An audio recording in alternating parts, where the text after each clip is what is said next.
Hace 60 años, Gran Bretaña albergaba el mayor espectáculo del planeta. Cada septiembre, miles de personas acudían en manada hasta Forborough, en Hampshire, y se pasaban el día mirando fijamente al cielo. Lo que veían atravesando el aire eran sorprendentes máquinas volando a velocidades increíbles, y todas funcionando con lo que parecía ser una tecnología del futuro.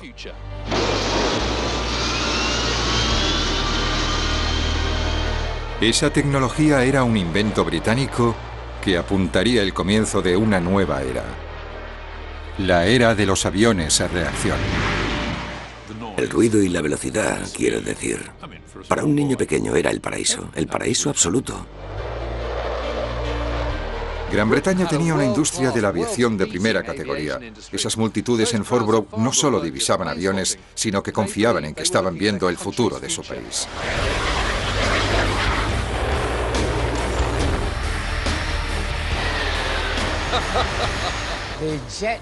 La era de los aviones a reacción se estaba expandiendo a un índice casi alarmante. Fue una época muy emocionante.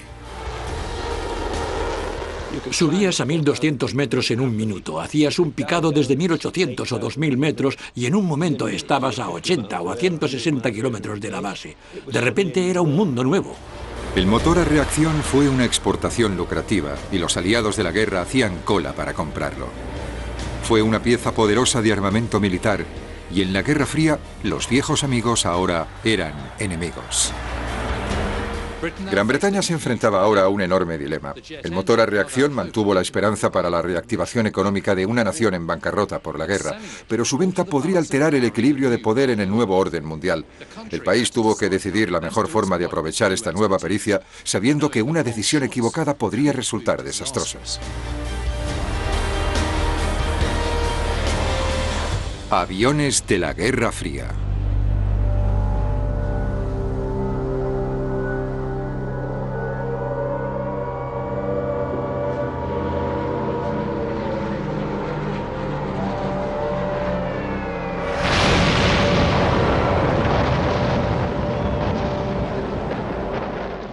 La noche del 14 de septiembre de 1940, un avión de la Luftwaffe se estrelló en Coventry.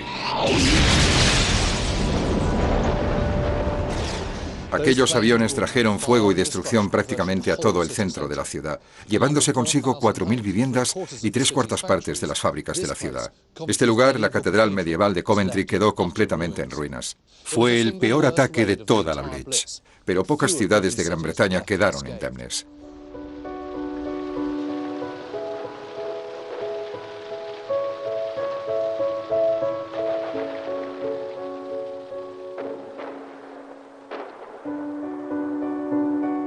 El daño sobre la nación no solo fue físico. El esfuerzo de la guerra significaba que la economía de Gran Bretaña también había sido duramente golpeada. En 1945 el país estaba fuertemente en deuda e hicieron falta años para saldarla. Se tenía la percepción de que la vida aquí después de la guerra giraba en torno a la austeridad, pero en realidad no se estaba tan mal. Sí, el país sufrió durante la Blitz. Este lugar es la evidencia de ello. Sí, Gran Bretaña estaba terriblemente endeudada y es cierto que aún había racionamiento, pero la cuestión es que a diferencia de Europa, aquí todo seguía funcionando. Las carreteras, los ferrocarriles, los puertos. Las fábricas británicas seguían produciendo artículos de todo tipo y lo que más hacía Gran Bretaña y con brillantez era construir aviones. En la mente de sus líderes, el poder aéreo había salvado a Gran Bretaña en 1940 y había sido crucial para la victoria en 1945. Durante la guerra, los fabricantes de aviones de innumerables países, empresas como Supermarine, Avro y Vickers, habían construido un asombroso modelo 131 y medio millar de aviones más.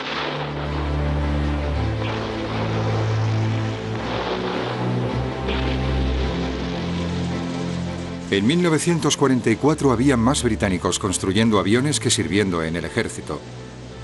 Y llegado el tiempo de paz, se creía que aquella industria sería la salvación del país. Nuevos aeródromos, nuevas fábricas de aviones, nuevas fábricas de armamento. Todas esas cosas se construyeron porque ahí es donde se pensaba que estaba el futuro. Por lo tanto, Gran Bretaña era al menos más bien un estado de guerra que un estado de bienestar. Estaban tratando de construir no solo una nueva Jerusalén, sino una nueva Esparta también.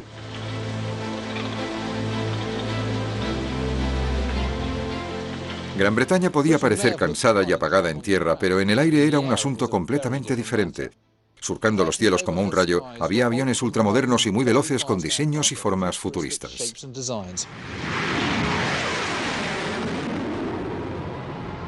Los genios de la construcción de aviones a reacción del país no tenían rival.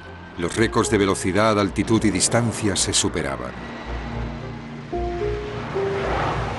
Now for the run over the record mile. Watch out for the delayed action sound. The plane's way ahead before your eardrums catch up with it. The first four-jet airliner made worldwide news by its astonishing flight to North Africa and back. Lo más importante del motor a reacción fue que cambió completamente el juego. Las velocidades llegaban a un máximo de 640 km por hora y de repente subieron a 1220 km por hora y más. Y así era como realmente se estaban ampliando los límites. En la posguerra mundial, el avión a reacción fue un símbolo de poder tecnológico y científico. Podía traer riqueza, prestigio y seguridad. El futuro de Gran Bretaña se apoyaría fuertemente en la industria de la aviación. A pesar de haber perdido un tercio de nuestra riqueza y todo lo demás, y luego la pobreza, teníamos esta promesa reluciente, y la tecnología estaba absolutamente centrada en ello. Era una magia poderosa.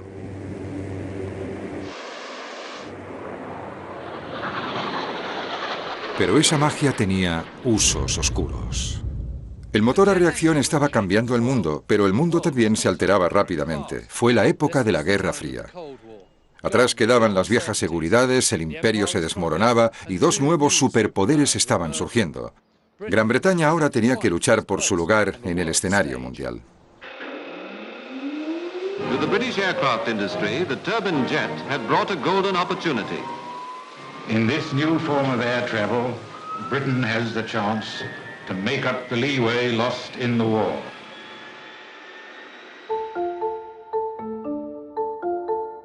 El hombre considerado como el inventor del motor a reacción fue Frank Whittle. Años antes de que diese comienzo la Segunda Guerra Mundial, el joven cadete de la Royal Air Force había estado trabajando sobre una idea que cambiaría el mundo. This is the turbine jet. Air and fuel ignited in combustion chambers. Now, in the path of the rushing gas, insert a bladed wheel, a turbine. Link the turbine to a powerful fan. Under fierce compression, the temperature rises, and the expanding gas roars from the jet pipe with tremendous force. When they start it up, stand back. Its flaming breath is white-hot gas. Al comienzo de la guerra, Whittle demostró la viabilidad de un nuevo tipo de motor más potente. El siguiente paso era averiguar si podía volar. Lo que tengo aquí delante son las especificaciones originales del primer avión a reacción británico. Ustedes habrán pensado que le habrían dado a esto algún nombre para reflejar el entusiasmo del proyecto, pero supongo que con la típica sutileza británica, a esto lo llamaron E-2839. Es la orden experimental número 28 diseñada en 1939, por consiguiente el E-2839.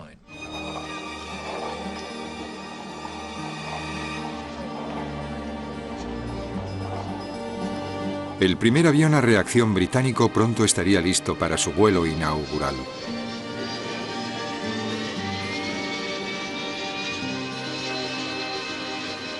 It was 1941 when the sound of a turbojet was heard over English fields. Era algo fácil de pilotar, pero por su tamaño y su rendimiento en un tiempo sorprendente.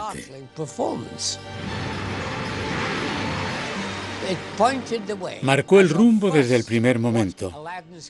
¿Qué paisaje teníamos ante nosotros si fuera eso a lo que veníamos?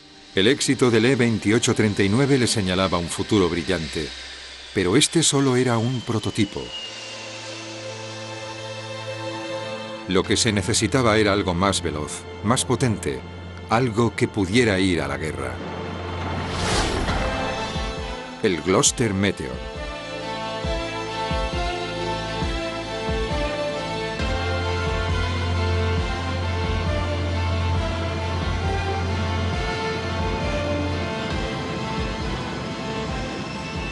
Podéis ver cómo el Gloster Meteor desciende del E-2839.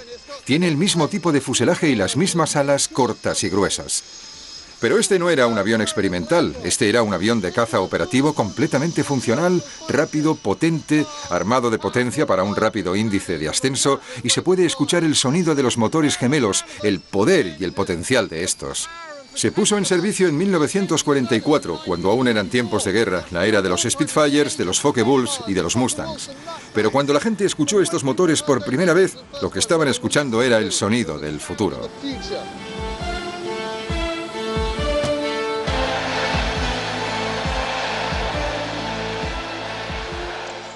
Empecé a oír cada vez más y más sobre ellos cuando estaba en el mundo de los vuelos de prueba. La anticipación estaba a un nivel muy alto. Cuando llegó el momento, no me sentí decepcionado. The RAF flew the first squirt planes ever to go into action against the enemy. The squirts have plenty of power, and if you open up the throttle suddenly, you get a kick in the back from your seat. I heard the whistling noise. When it got overhead, I noticed there wasn't a propeller. So I downed tools and ran in the house to tell everybody I'd seen an aeroplane without a propeller. Of course, nobody believed me. Por primera vez tenías una vista total sin interrupciones delante de ti y ya no estaban esos grandes motores de pistón.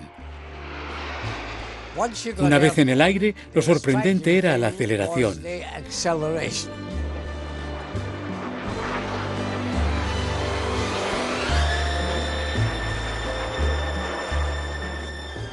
Era apasionante, francamente. Sí, era cuando los muchachos se lo pasaban bien.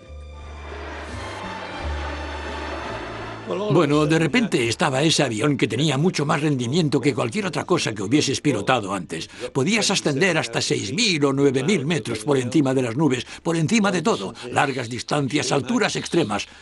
El mundo estaba a tus pies. Las fuerzas aéreas de todo el mundo hacían cola para comprar este avión de caza, pero para aquellos que estaban aprendiendo a volar podía ser una trampa. Para ensayar repetidamente con sus pilotos, la RAF les enseñaría el arte del vuelo asimétrico, quedándose en el aire usando un solo motor. En un avión dirigido con una hélice era complicado, en un Meteor podía ser mortal. La posición de los motores sobre el ala era el problema. Ahí es donde estarían las hélices, pero la propulsión de un turborreactor era tan potente que si un motor fallaba, hacía que el avión fuera muy difícil de manejar.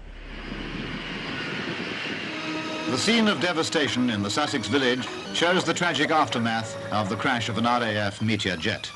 Reports say that the aircraft first hit a bungalow, then one of its tanks exploded, and the blazing fuel added to the havoc. A principios de los 50, la RAF perdía un piloto casi cada día. El Meteor empezó a conocerse como la caja de carne. Pero la espantosa tasa de mortalidad no disminuyó el número de reclutas dispuestos a pilotar los aviones. Britain's laboratories and factories and airfields. The whistle of the jet is spreading all around the globe. En 1952, cuando las tensiones de la Guerra Fría se intensificaron, la RAF alcanzó su pico máximo operativo de la posguerra, casi 10 veces el tamaño que tiene hoy en día. Para hacerles la vida más segura a los cadetes, se desarrolló un nuevo avión con el motor escondido en el fuselaje.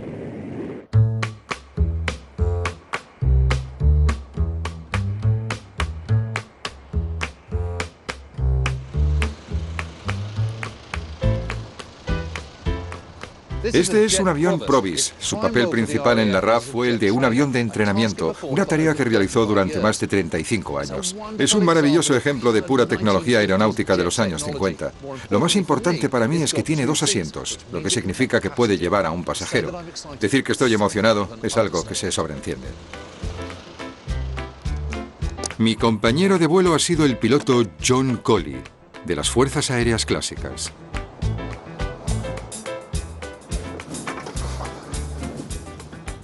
Su olor a combustible y metal es maravilloso. Se nota que es un viejo avión, desde luego que sí. Se nota. Menudo lío, ¿no? Sí, pero es tu paracaídas, te merece la pena.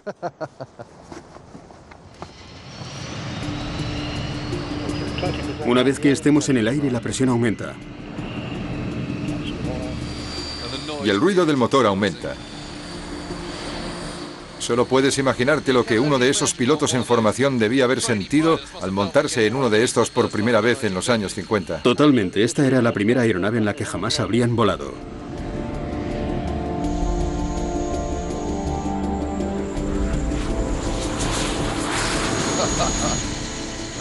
Es muy bonito. Es realmente increíble.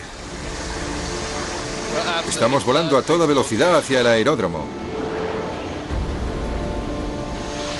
Un desfile aéreo precioso. Lento y rápido de una pasada. Sí.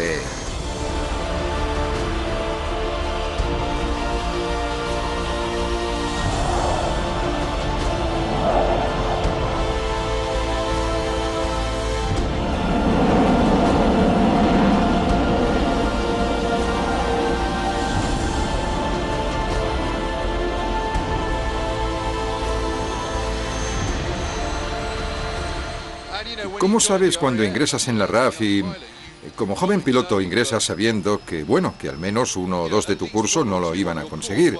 Y sin embargo estás en este avión ahora, ¿no? Y te das cuenta de cuánta gente querría hacer esto. Es muy emocionante.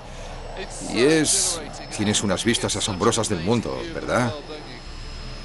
No está mal lo que se ve desde la ventana de la oficina, ¿no? No. Qué bonito. Estoy directamente mirando hacia el mar, la elevación y la rotación.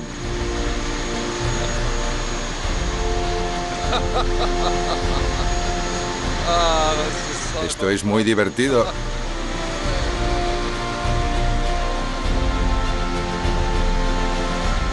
Vamos boca abajo. Y ahora nos damos la vuelta. Vaya menuda maniobra. Si hay una imagen que representa de alguna forma la era de los reactores de los años 40 y 50, es ese color plateado, la insignia redonda. ¿No es precioso?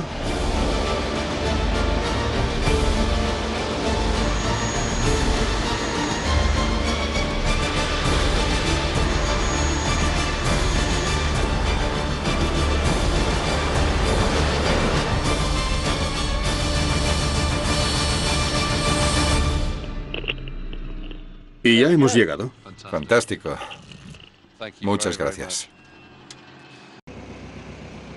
A principios de los años 50, la Guerra Fría estaba suponiendo un gasto en defensa para Gran Bretaña de un asombroso 10% del presupuesto nacional. Para una nación fuertemente endeudada, el dinero en metálico seguía siendo escaso. Pero la industria de la aviación del país vino al rescate. Este es el Vampire, uno de los primeros aviones de caza británicos. Tiene 2 colas, la cabina de mando está totalmente hecha de madera.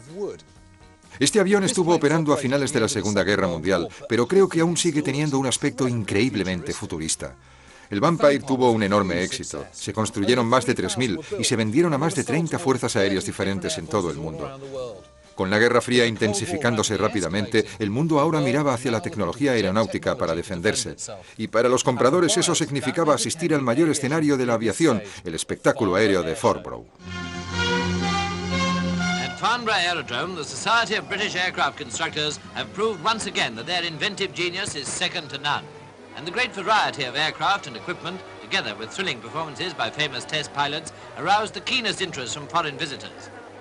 Podías ver ejemplos de uniformes de las fuerzas aéreas de todo el mundo.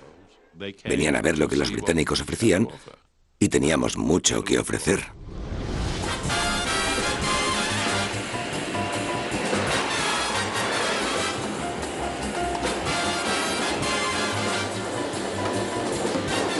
Farnborough era el escaparate del país y todo el que venía lo hacía para comprar producto británico. Gran Bretaña estaba claramente a la cabeza en el desarrollo de motores a reacción. Es el mayor exportador de aviones de caza de las fuerzas aéreas que realmente se están consolidando en Europa. Los suizos, los suecos, los franceses. Es realmente extraordinario el alcance con el que dominan ese mercado y esencialmente barren a la competencia estadounidense.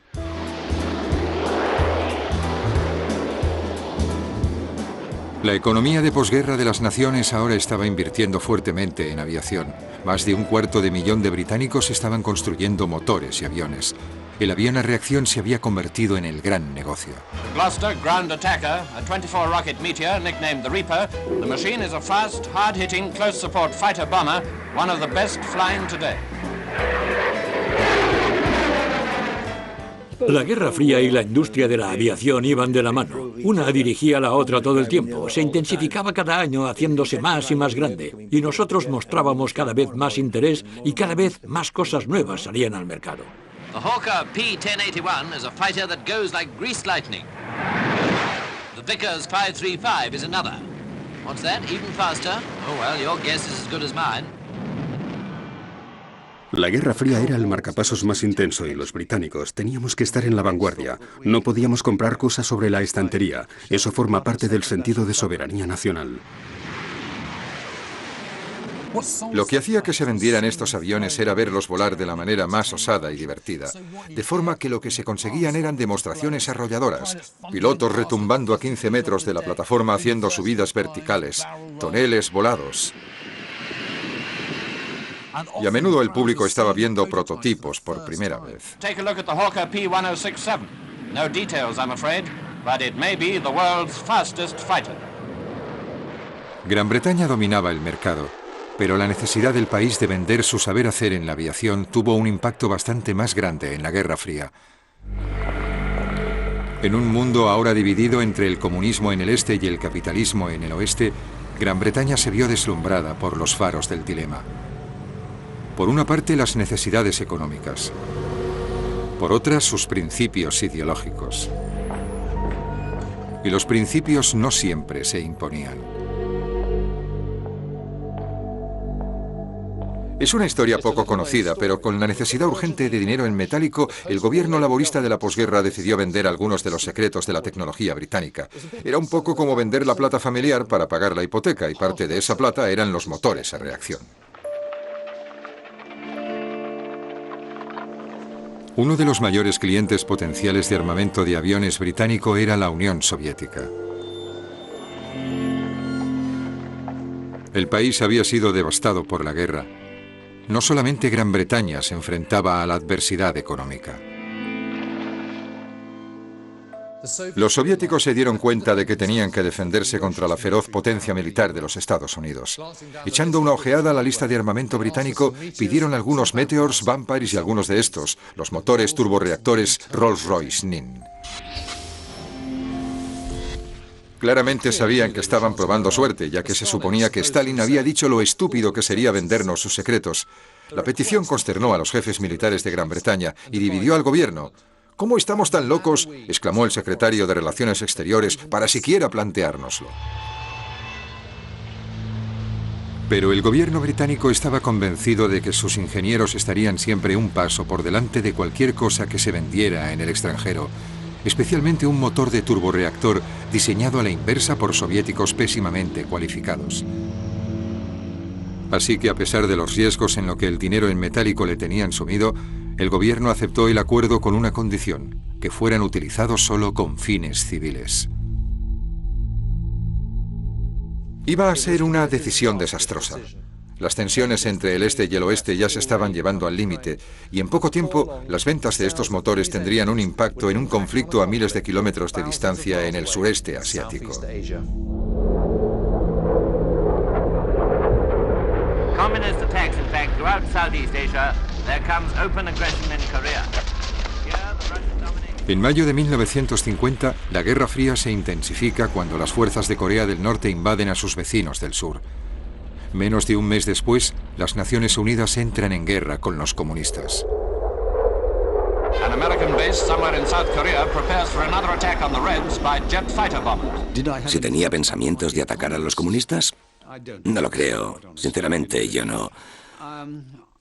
Creo que puedo decir sinceramente que, ante todo, era algo para lo que había sido entrenado, ¿de acuerdo? Iba a arrojar cohetes, iba a disparar armas, etc.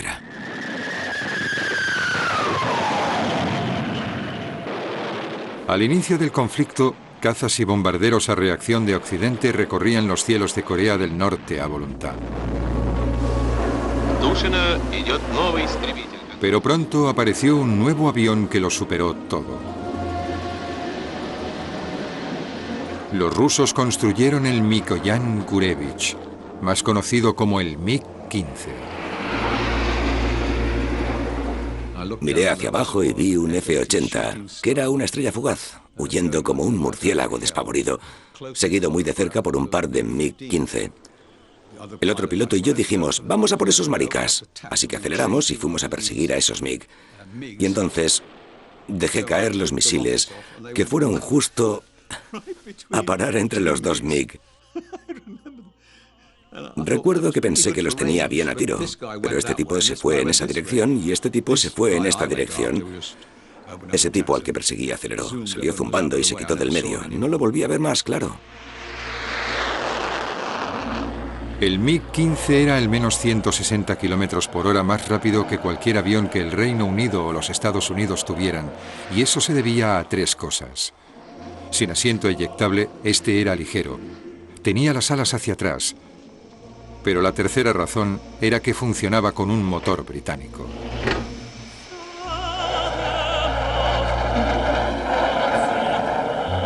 Demasiado en cuanto a la promesa de mantenerlos para fines civiles. En lo que respecta al MiG, sabíamos que ese avión llevaba dentro el motor NIN, el cual fue vendido por Rolls-Royce a Rusia. El MiG podía girar, subir, alejarse, acelerar. Iba muy rápido, muy deprisa.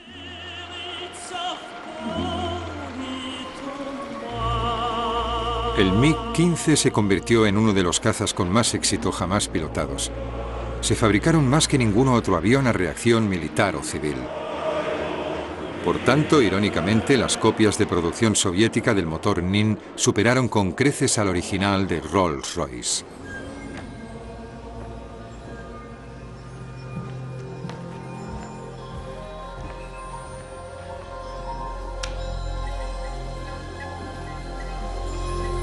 Debido al MiG-15, ningún piloto de las Naciones Unidas podía sentirse seguro en cielo coreano.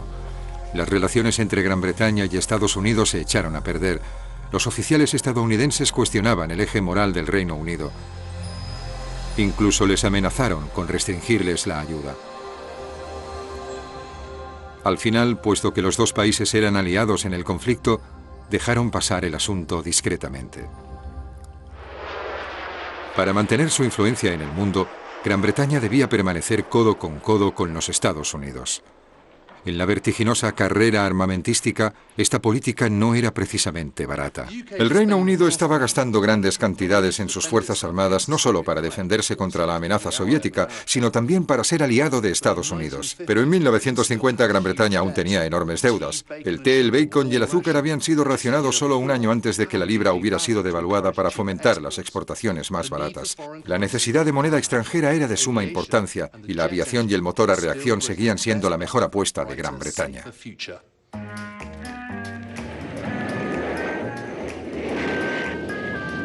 Un avión más allá de todos los demás ofreció al país esa oportunidad. Cuando el Comet apareció en el espectáculo aéreo de Farnborough en 1949, causó sensación. It represents the first of a new generation of jet airliners and holds promise of a briefer, smoother passage for the air traveler of tomorrow. Incluso la primera experiencia de la familia real con un avión a reacción fue en un Comet. El avión se convirtió rápidamente en la joya de la corona de la aviación británica. Estuvimos bastante maltrechos hasta bien entrados los 50. Por supuesto en las ciudades, quiero decir que los lugares bombardeados eran muy familiares en Londres y todo necesitaba una mano de pintura. Y sin embargo, sí que veías el espectáculo del meteoro del Comet resplandecientes. Y eso fue una notable yuxtaposición, y el año 53 fue el apogeo de todo esto, porque fue entonces cuando la joven y bella reina fue coronada. Una expedición de la Commonwealth había escalado el Everest justo a tiempo. Era una conjunción perfecta. Pero también alcanzamos el récord de velocidad aérea. Íbamos absolutamente por delante en muchas áreas técnicas y echando la vista atrás, estoy seguro de que así lo percibíamos. Ciertamente éramos miembros de una nación con un éxito histórico.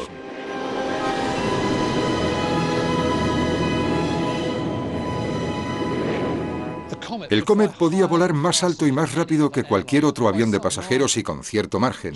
El tiempo de viaje se redujo a la mitad. Esto hizo que el mundo se encogiera.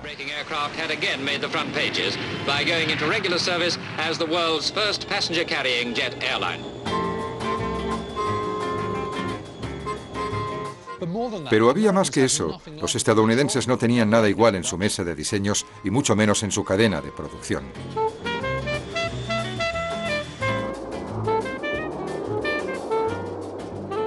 Si Gran Bretaña podía vender el Comet a nivel mundial, eso garantizaría la demanda de repuestos, de mantenimiento, de pedidos de nuevos motores y posiblemente de flotas enteras de aviones.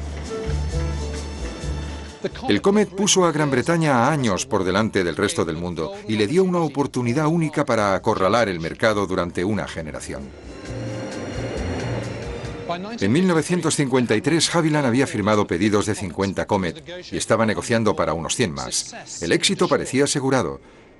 Pero había un problema. Este podía haber sido un avión civil, pero en la Guerra Fría cada nueva tecnología tenía un doble propósito. Si el Comet podía viajar más rápido y más lejos que nada anteriormente, entonces se podría aplicar lo mismo en un bombardero.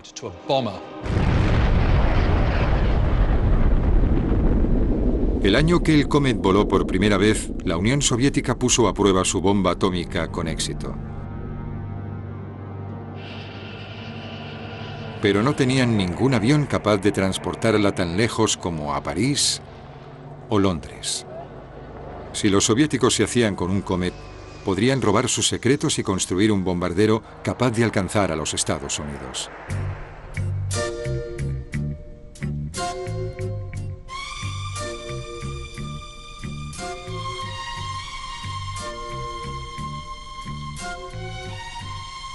Los estadounidenses intentaban ahora parar la venta de la más reciente tecnología de la aviación británica a cualquier país.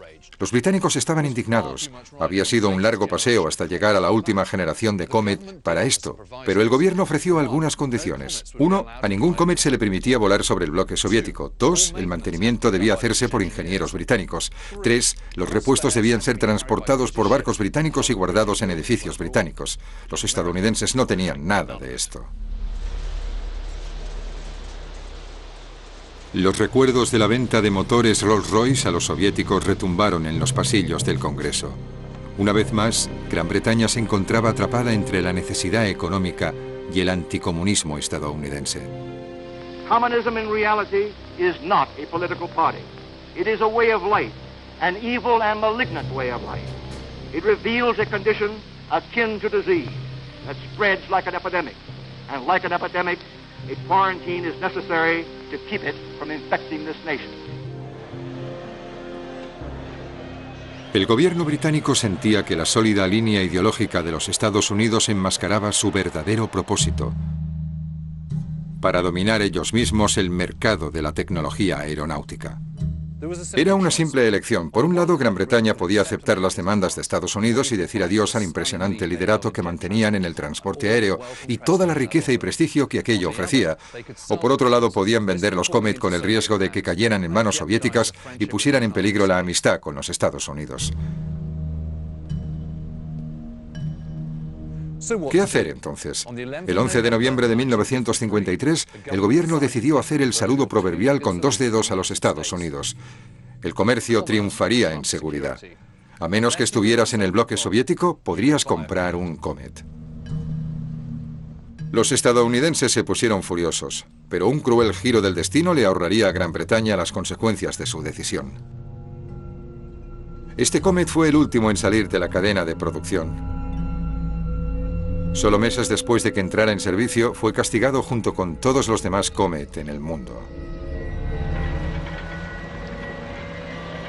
It was with dismay that we learned that the first of the comets had crashed into the Mediterranean off Elba with the loss of 35 lives. El fuselaje del Comet no pudo aguantar los repetidos cambios de presión de aire entre el despegue y la gran altura a velocidad de crucero. This is the tragic scene of the Comet disaster near Calcutta. The aircraft carried 37 passengers and a crew of 6. All lost their lives. Hubo más accidentes fatales. Las ventas de la aeronave cayeron en picado. El juego había terminado y este avión en concreto nunca volvió a desplazar a ningún pasajero con billete.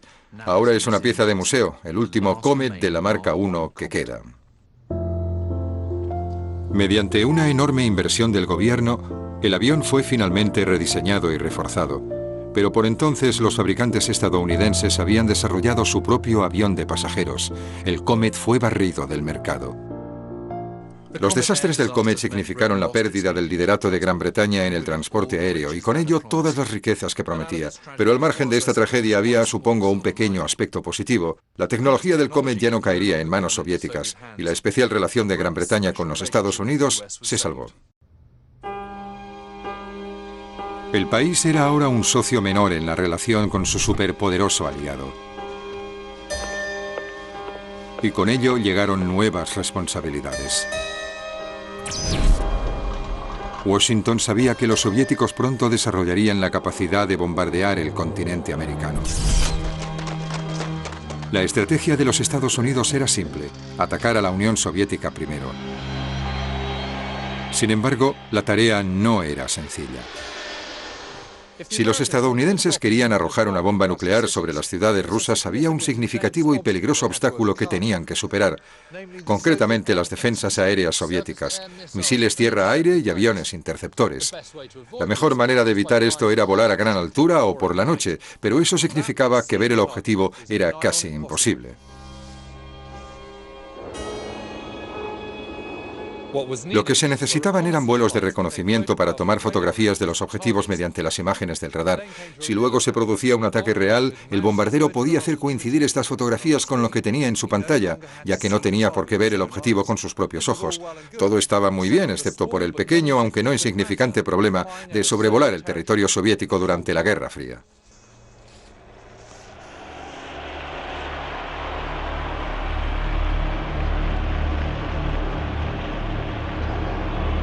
Pero esos vuelos no eran más que para espiar y eran altamente provocadores. A las fuerzas aéreas estadounidenses se les prohibió llevarlos a cabo. Si los estadounidenses no podían volar sobre Rusia, entonces podría hacerlo cualquier otro, algún aliado tal vez, un aliado como Gran Bretaña. Inicialmente el gobierno laborista se negó, pero cuando Churchill fue reelegido en 1951, dio luz verde a las misiones de espionaje. Así nació la operación Jiu-Jitsu. El nombre de Jiu-Jitsu era muy secreto. Desde luego no lo supe nunca. Nunca oí ese nombre hasta años después. Si la operación hubiera salido mal en aquel momento, habría habido bastante alboroto político. Los rusos habrían producido la mayor parte de este.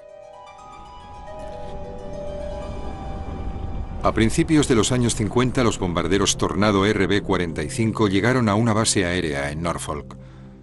Si bien estos eran aviones estadounidenses con tripulación de tierra estadounidense, las calcomanías eran insignias de la RAF, las tripulaciones eran británicas y la misión era de alto secreto.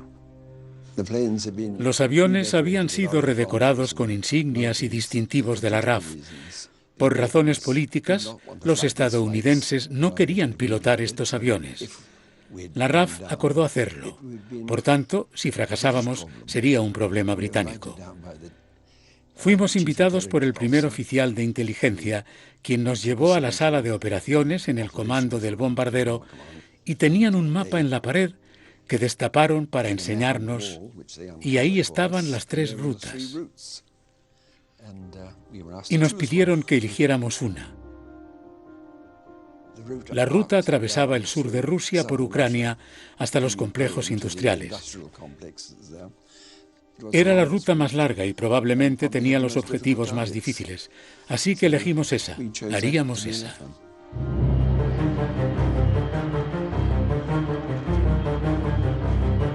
Rex Sanders fue uno de los navegantes de Jiu-Jitsu, responsable de tomar cientos de imágenes de radar de los objetivos rusos.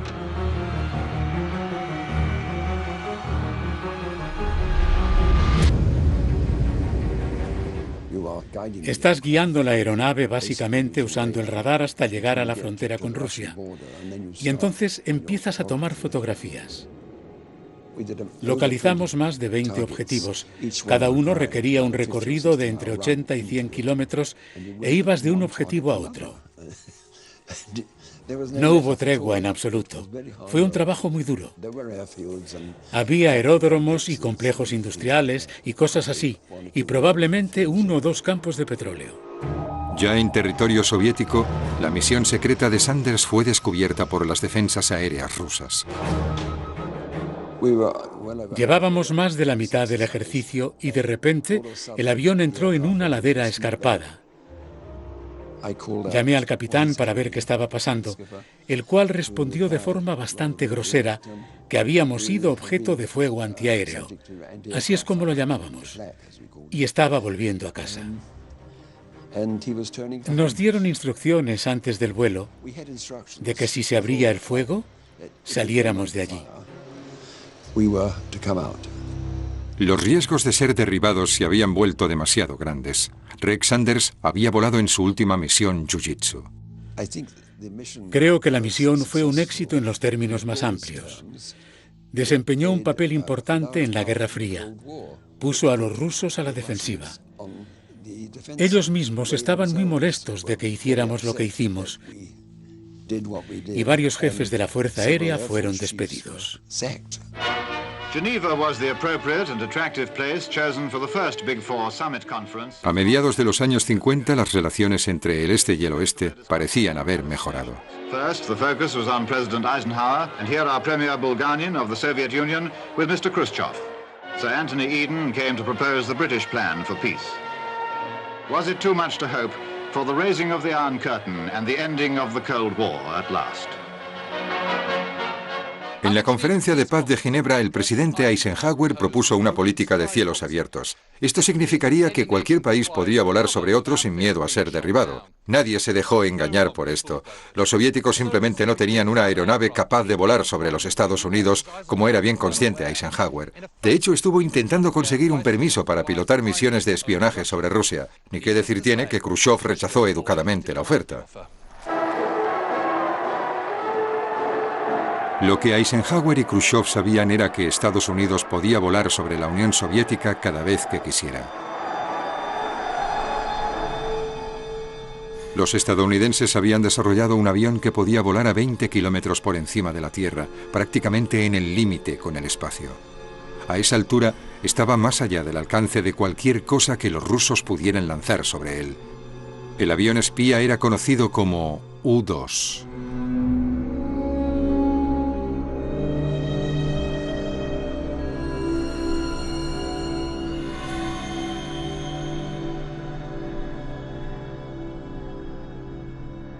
El territorio soviético occidental que se sobrevolaba era más o menos donde tenía lugar el juego bajo las reglas existentes. Si tú vuelas, podemos interceptarte, a veces con éxito y a veces no. Y el U-2 cambió todo esto porque volaba tan alto que era imposible interceptarlo, técnicamente imposible.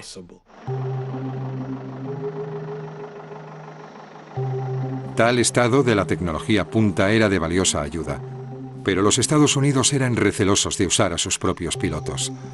Una vez más se pidió a la RAF que hiciera el trabajo sucio de los estadounidenses. Actualmente el gobierno británico nunca ha admitido su participación. Como consecuencia de esto, el piloto de la RAF no quiere hablar. Así que he venido hasta Arizona a conocer al hombre que los entrenó, el teniente general Pat Halloran de la Fuerza Aérea estadounidense. Cuando aparecieron por primera vez en nuestra base de entrenamiento en Del Río, Texas, nos sorprendió que estuvieran allí. No teníamos ni idea. Nosotros, los que estábamos en el escuadrón, no teníamos ni idea de que venían, y no estoy seguro de que ellos lo supieran, porque hablando con ellos pensaban que venían a Estados Unidos a pilotar nuevos aviones de caza exóticos, y vieron el U-2, y no se lo podían creer, con esas grandes alas desgarbadas y ese aspecto planeador. Así que fue más tarde cuando descubrimos que en realidad estaban asociados con la CIA.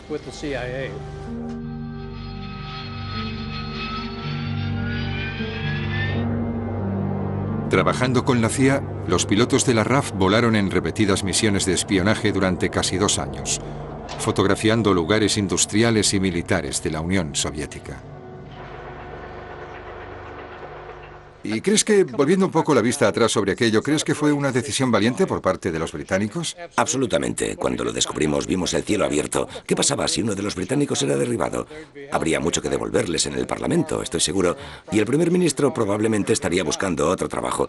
Pero pensamos que era muy valiente por parte del Reino Unido hacer aquello, y les aplaudimos por haberlo hecho.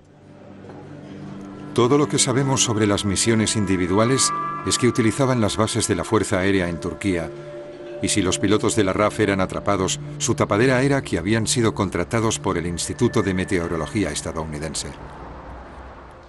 Sabemos que estas misiones tuvieron lugar alrededor de 1958 y 1959, pero mientras no sabemos los detalles, sí que sabemos cuándo esos vuelos del U-2 llegaron a detenerse.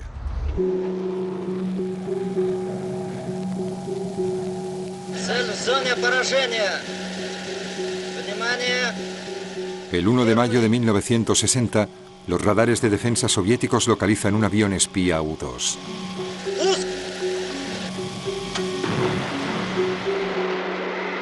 Al final no hubo ningún piloto de la RAF atrapado en territorio soviético, pero cuando al agente de la CIA Gary Powers le dispararon desde el cielo, hubo inmediatamente una clara tregua entre el este y el oeste que nunca se materializó. On display in Moscow, what's alleged to be the wreckage of the U-2 spy plane, which Russia claims to have shot down by rocket. Here is Captain Powers. He's to be put on trial, says Mr. Khrushchev. Проходил открытый судебный процесс над американским летчиком-шпионом Фрэнсисом Гарри Пауэрсом.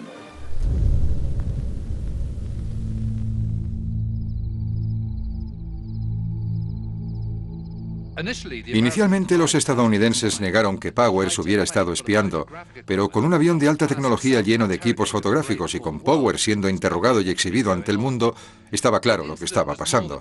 Pero el incidente supuso más que mala prensa para los Estados Unidos, tuvo un impacto mucho más grande. En 1960, en la Cumbre de Paz de París, Khrushchev exigió una disculpa, pero no recibió ninguna. Así que el primer ministro soviético se fue a su casa.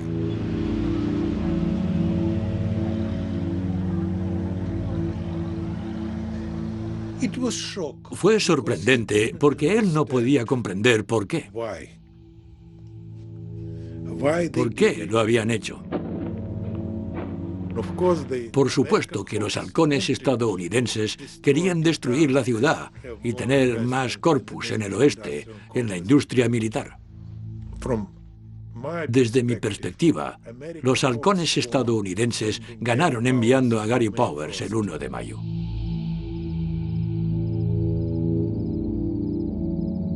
Ahora, incluso a gran altura, los aviones a reacción ya no estaban a salvo de los misiles tierra-aire, pero el espionaje desde el cielo no cesaría. Solo un día después de que Gary Powers fuera condenado por espionaje por un tribunal ruso, una nueva tecnología se puso en marcha, el satélite espía. El papel del avión a reacción tenía que cambiar. Dado que las esperanzas de paz en la Guerra Fría habían desaparecido y el liderato tecnológico del Reino Unido había sido eclipsado, Gran Bretaña ya no podía simplemente exportar aviones de caza y aviones con pilotos espía. Ahora la nación fijaría sus esperanzas en el avión bombardero. En el próximo episodio, Gran Bretaña bajo la amenaza de la aniquilación. Cuando habíamos alcanzado altura y estábamos de camino, empezabas a pensar: Dios mío, esto es real.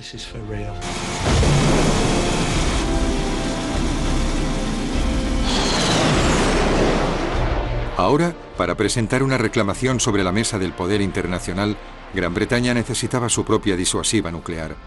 Una generación de aviones capaces de volar más alto, más rápido y más lejos que ningún otro creado anteriormente.